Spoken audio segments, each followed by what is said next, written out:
নমস্কার বন্ধুরা। শ্রীকৃষ্ণের বাঁশির সুর কেবল গান নয়, এটি এক দিব্য ধ্বনি। এই সুর শুনে শুধু মানুষ নয়, পশু পাখি, গাছপালা এবং সমস্ত বনের গোপীরা সব কাজ ফেলে ছুটে আসতেন, কারণ এই সুর ছিল প্রেম, ভক্তির প্রতীক। এবং বাঁশি আসলে আমাদের শরীরের প্রতীক। যেমন বাঁশির ফাঁক দিয়ে সুর ওঠে, তেমনি আমাদের হৃদয়ের ফাঁক দিয়ে ঈশ্বরের প্রেম, ভক্তি উদিত হয়। তাই কৃষ্ণের বাঁশির সুর সঙ্গীত, এটি প্রেম, ভক্তি আর মহাজাগতিক শক্তির প্রতীক।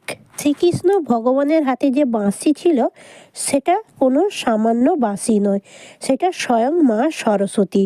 মা সরস্বতী দেবী কৃষ্ণের অধরা মৃত পান করবেন প্রচুর ইচ্ছা ছিল। তাই 10,000 বছর ধরে মা সরস্বতী দেবী কৃষ্ণ কৃষ্ণ বলে কেঁদেছিলেন এবং কঠোর তপস্যা করেছিলেন। মা সরস্বতী দেবীর তপস্যায় খুশি হয়ে কৃষ্ণ খুব খুশি হয়ে আশীর্বাদ দিয়েছিলেন। সরস্বতী, বলো তুমি কী চাও, আমি তোমাকে তাই দিব।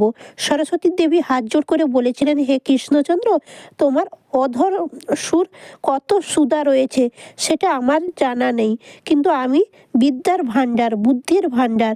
তুমি যে কৃষ্ণ প্রেম ধন, তোমার প্রেমের ভাণ্ডারে কত সুধামিত আছে সেটা আমি পেলাম না, তার স্বাদটা অনুভব করলাম না। তাই আমি শুধু তোমার অধরা সুধা পান করতে চাই। ভগবান শ্রীকৃষ্ণের সরস্বতীকে বলেছিলেন, আমার অধরামিতের অধিকার একমাত্র রাধারানী। তাও আমি তোমাকে কথা দিলাম, 10,000 বছর ধরে যখন কেঁদেছ, কঠোর তপস্যা করে আমাকে সন্তুষ্ট করেছ, তখন অধরামিত গান করব। যখন বৃহস্পতির যজ্ঞ থেকে তুমি বাঁশ রূপে ধারণ করে অংশ অবতার হবে রূপে তুমি অবতীর্ণ হবে, তখনই সেই বাঁশ 25টি পর্ব হবে। সেই 25টি পর্ব থেকে 9টি পর্ব বিষ্ণুর ধনুক হবে, 7টি পর্ব দিয়ে শিবের ধনুক এবং 5টি পর্ব দিয়ে রামের ধনুক, 3টি পর্ব দিয়ে অর্জুনের ধনুক, আর 1টি পর্ব বাকি থাকবে। আমি 3টি টুকরো করে 3টি বাঁশি করব। 1 নম্বর বেনু, 2 নম্বর বংশী, 3 নম্বর মুরালি। 3টি বাঁশির সুর বানাবো। সরস্বতী, তুমি বাঁশির রূপ ধারণ করে আমার হাতে থাকবে।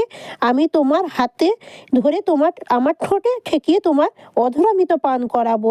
এই বাঁশির সুরে তুমি স্বয়ং সরস্বতী রূপে বিরাজমান থাকবে। শ্রীকৃষ্ণকে কি দিয়ে পুজো করলে সন্তুষ্ট হয়? শ্রীকৃষ্ণ গীতা বলেছেন, পত্র পুষ্পং ফলং তয়ং, যে ভক্তি সহকারে দিবে। কৃষ্ণ চায় না দামি কিছু, কৃষ্ণ চায় ভক্তি। ভক্তিতে ফুল পাতা ভালোবেসে দিলে শ্রীকৃষ্ণ সেটাই খুশি। কৃষ্ণের কাছে মন থেকে কিছু দিলে সেটা সবচেয়ে বড় পুজো বলে মনে করেন। ভগবান ছাড়া